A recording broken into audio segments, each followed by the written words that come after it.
ఉద్యమ సమయం నుండి తెలంగాణ ఆకాంక్షను, ఆత్మ గౌరవాన్ని, అస్తిత్వాన్ని, జాతి జనుల కీర్తిని నలుదిశలా వ్యాప్తి చేసిన జయ జయ హే తెలంగాణ జననీ జయ కేతనం గీతాన్ని మన రాష్ట్ర అధికారిక గీతంగా ప్రకటించి అంతటి గొప్ప గీతాన్ని మనకు అందించి స్ఫూర్తిని నింపిన రచయిత అందశ్రీని ప్రభుత్వం గౌరవించుకున్నది.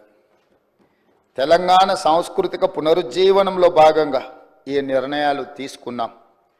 ఆ క్రమంలో అత్యంత కీలకమైన తెలంగాణ తల్లిని మన అందరం కలిసి ఆవిష్కరించుకోవడం చరిత్రలో చిరస్థాయిగా నిలిచిపోయే ఘట్టం. తెలంగాణ తల్లి కేవలం విగ్రహం మాత్రమే కాదు, మన జాతి ఆత్మగౌరవ ప్రతీక, మన అస్తిత్వ పతాక, మన జీవన గమనాన్ని నిర్దేశించే దీపిక, మన భవిష్యత్ కర్తవ్యాన్ని నిరంతరం గుర్తు చేసే విధాత.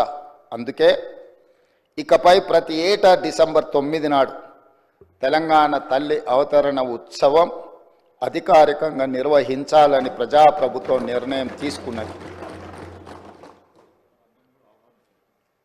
తెలంగాణ కీర్తిని విశ్వవేదికపై వైభవోపేతంగా చాటి చెప్పేలా ఈ ఉత్సవాన్ని ఘనంగా జరుపుకుందాం.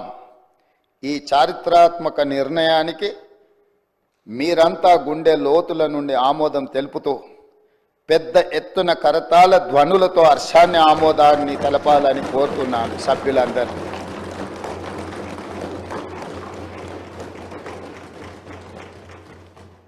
అధ్యక్ష, ఇంతకుముందు ప్రస్తావించినట్టుగా 6 దశాబ్దాల ఆకాంక్ష ఎన్నో సందర్భాలలో ఈ తెలంగాణ సమాజం